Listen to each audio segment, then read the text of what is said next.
Deciding what matters most is the foundation for every ounce of productivity and focus you will ever have. Without clarity, you are like a ship at sea without a compass, moving, perhaps even moving quickly, but heading nowhere in particular. The problem is, the world today offers an endless buffet of options, tasks, and opportunities. Everywhere you turn, there's something clamoring for your time, your attention, your energy. And unless you have already decided what truly matters to you, you'll end up saying yes to things that steal your focus from the things that actually move you forward. The human mind has a natural tendency to react to whatever is loudest or most urgent, but urgency does not always equal importance.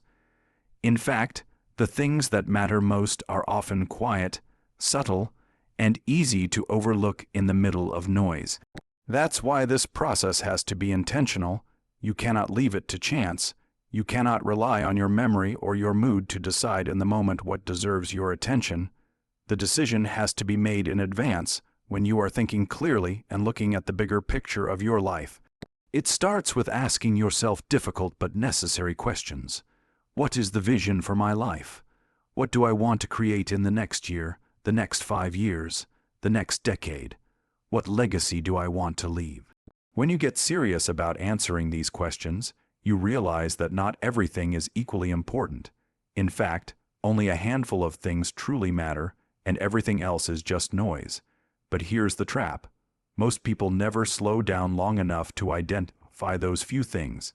They spend their days in constant motion, checking boxes, doing stuff, without ever questioning if that stuff moves them closer to their ultimate goals. Once you identify what matters most, you give yourself a filter. Every incoming request, every new opportunity, every task on your to-do list can be measured against that filter. Does this align with my priorities? Does this help me achieve what I've decided is important? If the answer is no, then the choice is simple. You either delegate it, delay it, or decline it altogether. But that level of decisiveness only comes when you have absolute clarity about what you value most. This clarity also removes a lot of the emotional weight of decision making. Many people live in constant decision fatigue, feeling drained because they're trying to choose in the moment, over and over, what they should focus on. When you've already decided what matters most, the choice has already been made. It's simply a matter of execution. For example, if you've decided your top priority this year is building your business, then when a friend invites you to binge, watch a TV series on a Tuesday night, you don't have to debate internally whether you should go. The decision was made the moment you set your priority. That's the beauty of pre-deciding. One of the reasons people resist choosing what matters most is because it requires letting go of other things. If you commit to one major goal, you're automatically saying no to dozens of others, and for many, that feels uncomfortable. There's a fear of missing out. What if the thing you say no to was actually the big break?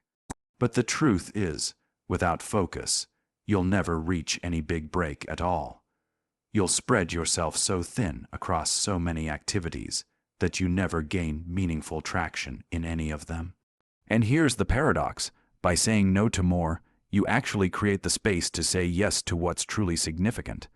There's also a psychological shift that happens when you decide what matters most. Your brain begins to look for opportunities and resources that align with your chosen priority. This is known as the reticular activating system at work.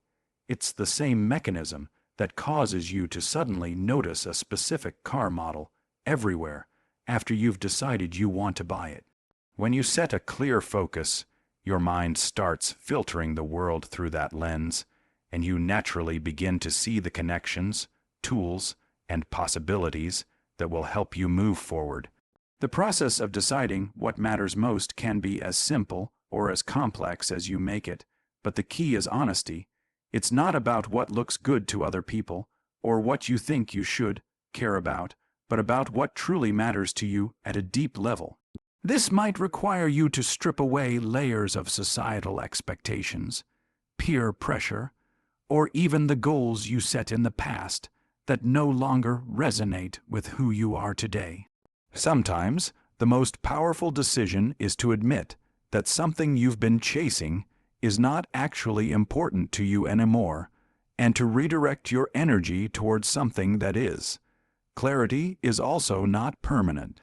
Life changes, circumstances change, and sometimes your priorities will shift with them. That's why it's important to revisit this decision regularly. But here's the difference. You're not changing focus every other day. You're making intentional adjustments when necessary. Most people drift because they never had a destination in the first place. You're making a deliberate choice to steer in a slightly different direction when the map of your life calls for it. The act of writing down what matters most cannot be overstated. There's something powerful about putting your priorities on paper. It forces you to be specific. It also makes it real. It's no longer just an idea floating around in your head. Once written down, it becomes a commitment. Some people keep this list on their desk, some on their phone, some on a wall where they see it every morning. The placement doesn't matter as much as the consistency of seeing it. The more you see it, the more you remember it, and the easier it becomes to make choices aligned with it. Your time and energy are limited resources, and if you don't allocate them intentionally, they'll get consumed by whatever is loudest or most convenient in the moment. Deciding what matters most is essentially the art of protecting your life from randomness. It's the ability to look at your schedule and see a reflection of your priorities, not just a list of random obligations. When you live this way, your days begin to feel purposeful instead of reactive. You're not just surviving the chaos of a distracted world, you're directing your own path through it. It's worth noting that deciding what matters most is not just about your career or financial goals. It can apply to your health, your relationships, your personal growth, and your character. You might decide that what matters most right now is strengthening your marriage, improving your health, or learning a new skill that will open doors in the future. The point is, you decide, instead of letting the decision be made for you by default. And once that decision is made, it becomes the standard against which you measure your actions every single day. Guarding your environment is one of the most underestimated disciplines in the pursuit of focus and achievement. People often think success is simply about having the right strategy, the right plan, the right work ethic. But in reality, much of your ability to execute those plans depends on the conditions you put yourself in every day. Your environment is either helping you or hindering you, empowering you or distracting you. If you want to stay focused in a world full of noise, you can't afford to leave your surroundings to chance. The truth is, your environment shapes your behavior more than your willpower does. You might have every intention of working on your most important project, but if your desk is cluttered with unrelated paperwork, your phone is sitting face-up with notifications flashing, and the television is blaring in the background, your focus will shatter before you even start. It's not because you're weak or lazy.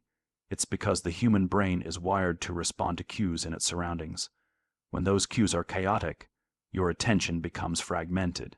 On the other hand, when you intentionally design your environment to support your priorities, you make it easier to stay disciplined without relying on sheer force of will. Guarding your environment starts with recognizing the hidden triggers that steal your focus. For some people, it's physical clutter, a messy desk, a disorganized workspace, piles of unprocessed items that silently demand attention. For others, it's digital clutter, open tabs, constant notifications, social media apps one click away. Then there are human distractions, people who interrupt you, conversations that pull you away from your work, or even the subtle pressure to conform to the pace and priorities of those around you. To guard your environment, you first have to identify what those triggers are for you, because they're not the same for everyone. Once you know them, The next step is to remove or control them. If your phone is a distraction, put it in another room while you work. If your desk is a mess, take 10 minutes to clear it before starting your day. If people constantly interrupt you, set clear boundaries, close your office door, wear headphones, or have a polite but firm script ready to let them know you're unavailable during certain hours.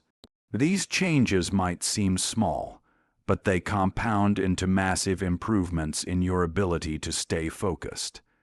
It's also important to realize that guarding your environment doesn't just mean removing the negative. It also means adding the positive.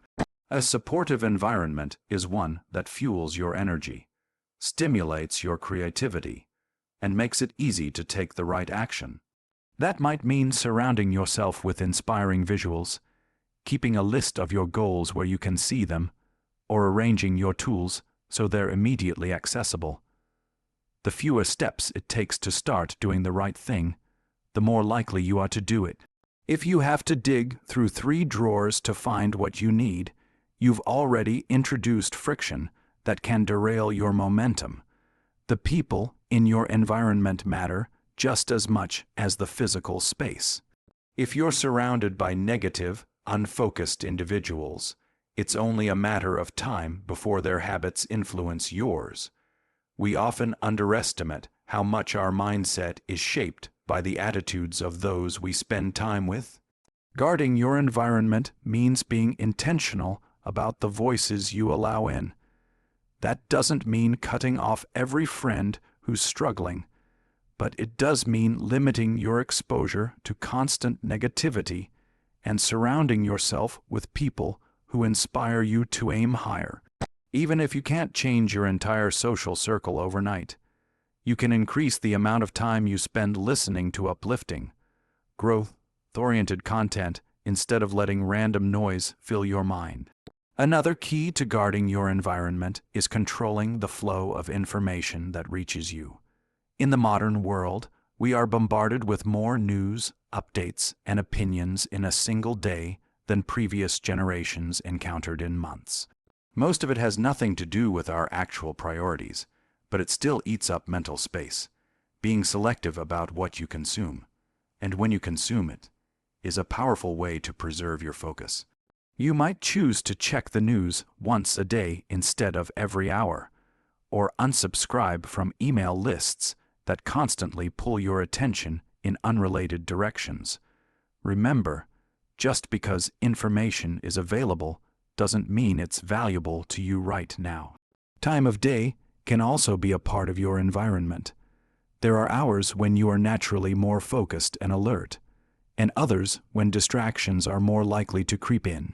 Guarding your environment can mean scheduling your most important work during your peak energy hours, and protecting that time fiercely. That might mean telling family members, coworkers, or employees that you're unavailable during those hours, or it might mean working in a location where interruptions are less likely. By pairing the right environment with the right time, you dramatically increase your odds of deep, uninterrupted work. One overlooked part of environment is sensory input, what you see, hear, and feel while you work. Lighting, for instance, can affect your mood and alertness. Poor lighting can make you feel sluggish, while natural light can improve your energy. Sounds can be equally important. Some people focus best in complete silence, while others find certain types of background music help them concentrate. The temperature of your workspace, the comfort of your chair, even the air quality can subtly influence your ability to stay locked in. Paying attention to these details might seem excessive, but over time they make a significant difference in your ability to sustain focus. Guarding your environment also means having a recovery space. Focus is not just about working, it's about recharging so you can work again tomorrow. If your environment is constantly noisy, chaotic, or stimulating, your brain never gets a break. Creating moments and spaces of calm allows you to reset and return to your tasks with renewed clarity. This could be as simple as having a quiet corner for reading, stepping outside for fresh air, or maintaining a personal space in your home that is free from digital devices. In many ways, your environment is a silent partner in your success. It's working for you or against you whether you notice it or not. If you put yourself in a space filled with distractions, you are fighting an uphill battle every minute. If you put yourself in a space designed for focus, you give yourself the gift of momentum. The difference between these two scenarios is not luck. It's a matter of choice, preparation, and the willingness to take control of the factors you can influence. When you guard your environment, you are sending yourself a clear message. Your work, your goals, and your priorities matter enough to be protected. You are creating a buffer between yourself and the chaos of the outside world, and you are building a space where your best work can happen consistently. Practicing single tasking is one of the most effective disciplines you can develop in a world that constantly pushes you toward doing more than one thing at a time. Somewhere along the way, the idea of multitasking became a badge of honor, as if the ability to juggle 3, 4, or 5 things at once were a mark of superior productivity. But the reality is quite different. Multitasking doesn't make you more efficient, it makes you scattered. It forces your mind to jump from one thought to another, breaking your concentration, and every time you switch tasks, there's a cost in time and mental energy. It's called context switching, and even if you only lose a few seconds each time, those seconds compound into minutes and hours of lost focus over the course of a day. Single tasking is about giving your full attention to one thing until it's finished or until you've completed a planned block of time working on it. This doesn't mean you never do multiple things in a day. It means you only do one thing at a time in each moment. When you do this, your brain has the ability to go deeper, think more clearly, and produce better results. You're not dividing your mental resources, you're investing them fully. One of the reasons single tasking feels unnatural for many people today is because we've trained ourselves to seek stimulation. We're used to checking our phones during a conversation, answering emails while on a conference call, or scrolling social media while watching a video. The modern environment constantly offers opportunities to split our attention, and over time, we become addicted to that constant switching. Single tasking, by contrast, feels slower at first. It feels like you're doing less, but in reality, you're doing more of what matters and doing it better. The process begins with awareness. You have to catch yourself when you start to drift into doing multiple things at once.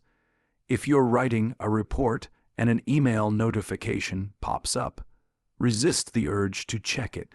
If you're in a meeting, avoid the temptation to answer unrelated messages. Each time you break the chain of focus, you lose depth, and depth is where quality lives. The first step to single tasking is deciding that what you're working on in this moment deserves your undivided attention. That's not just a productivity choice, it's a respect choice. You respect your own time enough not to dilute it. Structuring your workday to support single tasking can make the discipline easier to sustain. This often means breaking your day into blocks of focused time. During each block, you commit to one task and remove all other distractions. You silence notifications, close unnecessary tabs, and set a clear intention for what you'll accomplish in that period. The goal is not to race through the task, but to immerse yourself in it fully. Once the block is done, you can take a short break before moving to the next one. This approach not only improves focus, but also gives your brain the rhythm of intensity and recovery it needs to perform at its best. Single tasking also sharpens your decision making. When you're not trying to juggle multiple things, you have more mental clarity to evaluate problems, identify solutions, and spot opportunities. You can think through a problem without rushing to the first available answer, and that extra depth often leads to insights you would have missed if you'd been distracted. It's the difference between skimming the surface of a lake and diving deep enough to see what's actually beneath it. It's worth noting that single tasking doesn't just apply to work, it applies to life. If you're spending time with your family, be with them fully. If you're eating a meal, experience it without scrolling through your phone. If you're exercising, focus on the movement, the breathing, the way your body feels, instead of letting your mind drift to your inbox. This kind of presence not only improves the quality of what you're doing, but also increases your enjoyment of it. Many people go through life half engaged in everything because they're always splitting their attention. Single tasking gives you the gift of being fully alive in the moment. Another benefit of single tasking is that it naturally reduces stress. When you're juggling multiple things, you often carry the mental weight of all of them at once. You're thinking about the email you still need to send while trying to finish the project you started, all while remembering you have a meeting in 20 minutes. Your brain keeps all these plates spinning in the background, and that constant load creates a sense of overwhelm. When you single task, you put down all but one of those plates. You tell yourself, right now, this is the only thing I need to do. And that brings a sense of calm and order to your day. For some people, the biggest barrier to single tasking is the fear of missing out or falling behind. They think, if I don't keep an eye on everything, I'll miss something important. But the truth is, constantly dividing your attention ensures you miss the depth in everything you're doing. You may touch more things in a day, but you make less meaningful progress in any of them. Single tasking is not about moving slowly, it's about moving deliberately. And over time, deliberate action is faster because it avoids the waste of doing things halfway and then having to redo them later. Training yourself to single task takes practice, especially if you've spent years multitasking. At first, you might feel restless, tempted to check in on other things. That's normal. The mind has gotten used to the constant stimulation of switching, and it will resist stillness. But like any skill, the more you practice, the easier it becomes. Eventually, you'll find that your ability to concentrate for long stretches grows, and your work feels less chaotic and more satisfying. One practical method to help you stay with a single task is to set a clear starting point and a clear stopping point. You might decide, I'm going to work on this proposal from 9:00 to 10:30 without interruption, or I'm going to write this article until I reach 1:00 words. Having that boundary creates a container for your focus, and within that container, you give yourself permission to ignore everything else.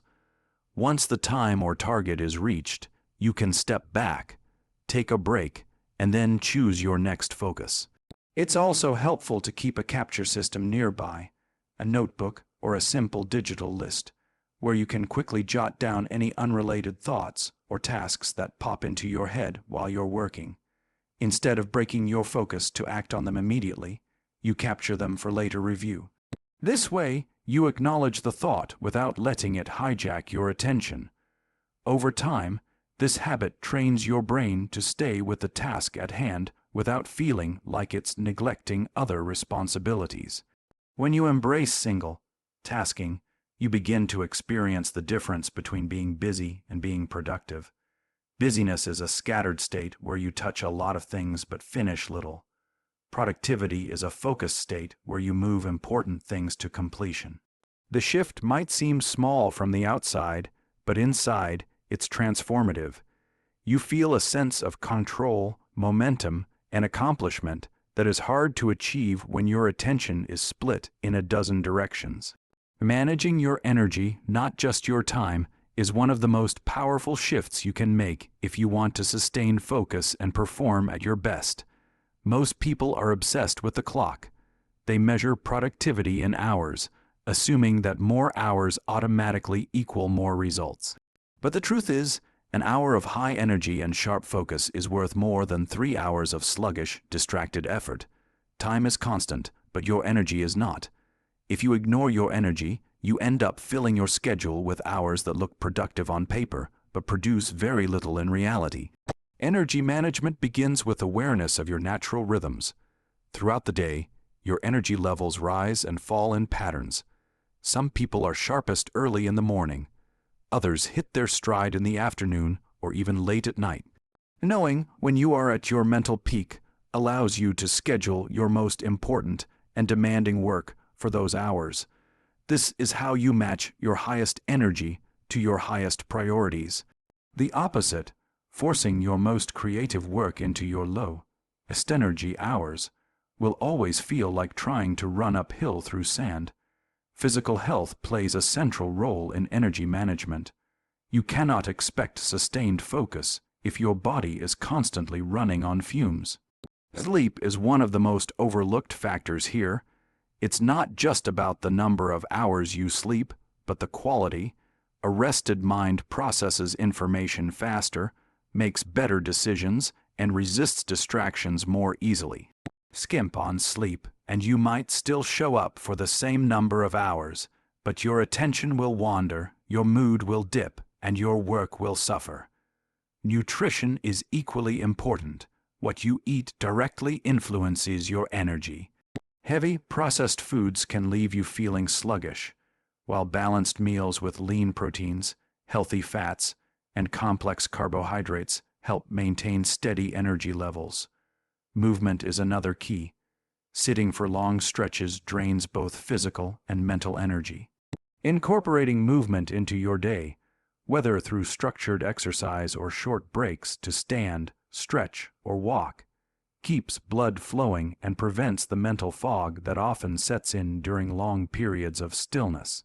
Even 5 minutes of movement can refresh your focus and boost your energy for the next block of work. Mental energy is just as crucial as physical energy. Every decision you make, every task you switch to, every interruption you respond to, consumes mental energy. This is why constant multitasking leaves you feeling drained even if you haven't done anything physically demanding. To manage mental energy, you need to protect it just as carefully as you protect your time.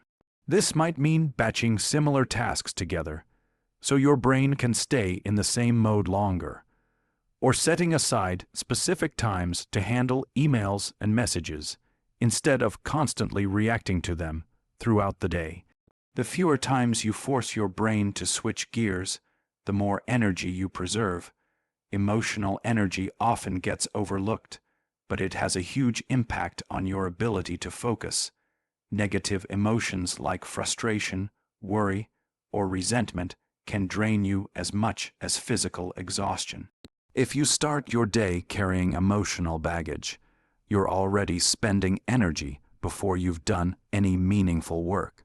This is why it's important to address emotional drains, whether through difficult conversations, journaling, meditation, or simply stepping away from toxic situations when possible. Surrounding yourself with people and environments that uplift you rather than pull you down will conserve emotional energy and make focus easier to sustain. Another part of managing energy is knowing when to rest.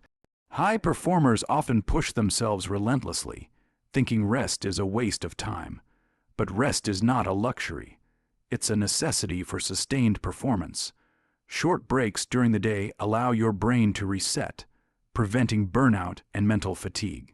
Longer breaks, days off, weekends, or vacations, allow for deeper recovery, giving you the capacity to return with fresh perspective and renewed drive.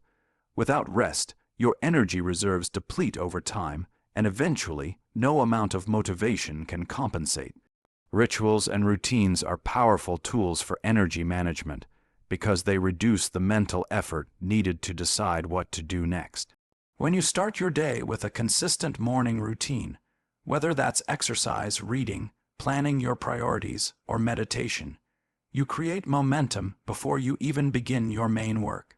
The predictability of a routine conserves decision-making energy, leaving more available for the work that truly matters. Your environment also influences your energy. A cluttered, noisy, or chaotic space can be mentally taxing, while a clean, organized, and visually calm environment can make it easier to focus without expending extra mental effort. Lighting, temperature, and even air quality can have subtle but real effects on how energized or drained you feel during the day. Paying attention to these small environmental details can make a noticeable difference in your ability to sustain focus. Another important concept in energy management is the idea of energy investment. Certain activities might take effort, but also give you energy in return. For example, exercising requires physical effort, but it often leaves you feeling more alert and motivated afterward. Meaningful conversations, learning something new, or working on a project you care about can also increase your energy. On the other hand, some activities may seem easy but actually drain you. Mindless scrolling, negative conversations, or repetitive busywork. The more you can identify and increase the energy, giving activities while reducing the energy, draining ones, the more sustained focus you will have. Energy is also influenced by the meaning you attach to your work. When you see your efforts as valuable and connected to a bigger purpose, you naturally tap into deeper reserves of motivation. On the other hand, if you view your work as pointless or disconnected from your goals, even simple tasks can feel exhausting. Taking time to reconnect with why you are doing what you are doing can reignite your energy and help you push through challenging moments. Planning your day with energy in mind means thinking not only about what you need to get done, but also about the sequence of tasks. Grouping demanding tasks together when your energy is high, and leaving easier, routine tasks for when your energy dips, allows you to work with your natural rhythms instead of against them. Some people even find it helpful to alternate between high intensity and low intensity tasks to maintain balance and prevent burnout during the day. Finally, energy management requires regular check-ins with yourself. It's easy to fall into the trap of thinking you can just keep pushing without consequence. But by pausing to ask, how am I feeling physically, mentally, and emotionally right now? You can catch early signs of fatigue and take action before your performance suffers. This could mean taking a short walk, getting a glass of water, stepping away from screens, or even closing your eyes for a few minutes. These small adjustments can restore enough energy to carry you through the rest of the day with focus intact. Scheduling distractions instead of trying to eliminate them entirely is a strategy rooted in realism rather than wishful thinking. The truth is, in today's world, distractions are not going away. No matter how disciplined you are, you will still feel the urge to check your phone, glance at social media, watch a video, or engage in some form of mindless activity. The problem is not the existence of distractions. It's that most people allow them to occur whenever they want, which means they fragment attention at the worst possible times. When you schedule your distractions, you take control of them instead of letting them control you. Human attention works in cycles. Even with strong focus, the mind can only stay deeply engaged for so long before it starts to wander. This is natural and not a sign of weakness. The mistake people make is thinking they can sustain unbroken focus for hours without any mental release. That's not realistic, and trying to force it usually backfires. Instead, by deliberately setting aside small windows for distraction, you give your mind a chance to recharge without derailing your entire day. Scheduling distractions starts with defining your primary work periods. These are blocks of time dedicated to your most important tasks, during which you commit to full concentration. The length of these periods depends on your personal rhythm. Some people work best in 90-minute sessions, others in shorter bursts of 45 to 60 minutes. Once you decide on these blocks, you can insert short, intentional breaks in between, and those breaks are where the distractions live. By putting distractions into scheduled breaks, you prevent them from spilling over into your work time. Instead of checking your phone every time it buzzes, you silence it and remind yourself, I'll check messages at 11:00. This simple boundary changes the relationship you have with distractions. You're not denying yourself indefinitely. You're simply postponing gratification until a designated moment. Knowing that you have a break coming makes it easier to resist the pull in the middle of focused work. Not all distractions are equal, and part of scheduling them is being selective about which ones you allow. Some distractions are light and restorative, like stepping outside for fresh air, stretching, or chatting briefly with a friend. Others are more consuming, like diving into a social media feed or watching videos online. The more immersive the distraction, the more careful you need to be with its duration. A 5-minute walk is unlikely to turn into an hour-long detour, but a quick look at a trending video can easily spiral into a half-day lost. When you schedule your distractions, it's wise to prioritize those that truly refresh you rather than those that simply numb your mind. There's also a mental shift that comes with this approach. When you allow distractions on your terms, you remove the constant battle of willpower that comes with trying to ban them completely. If you tell yourself you will never check social media during the workday, any urge to do so becomes a temptation you have to fight. But if you tell yourself you'll check it at 2:00 p.m., that urge loses some of its power because it has a place in your schedule. This is the difference between restriction and regulation. Restriction creates rebellion. Regulation creates balance. Scheduling distractions also makes it easier to measure and control them. When they are unscheduled, you often have no idea how much time they are stealing from your day. You think you only checked your phone for a minute here and there, but those minutes add up to hours. When distractions are confined to specific slots, you can see exactly how much time you're spending on them. You might decide, for example, that you'll have 3 15-minute breaks in a day for non-work activities. That's 45 minutes total, more than enough for a mental reset without letting distractions take over. Another advantage is that scheduled distractions can be used as rewards. The brain responds well to the promise of a reward after effort. If you tell yourself, once I finish this report, I can watch that funny video I saved, you create an incentive to stay focused until the work is done. This pairing of work and reward reinforces productive habits while still acknowledging the human need for downtime. Over time, your brain begins to associate focused work with the satisfaction of earned leisure, making it easier to sustain discipline. This approach also reduces guilt. Many people feel guilty when they give in to distractions because they know they should be working, but guilt drains energy and it rarely leads to better focus afterward.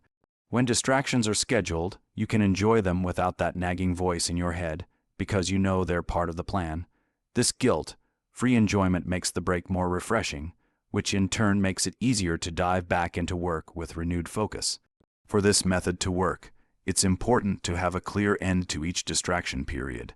Set a timer if necessary, and when the time is up, return to your work without negotiation. The goal is to prevent distractions from expanding beyond their scheduled boundaries. This requires some discipline, especially in the beginning, but it becomes easier with practice. Over time, your mind adjusts to the rhythm of focus and release, and the transitions become smoother. It's also worth experimenting with the timing of your distraction windows.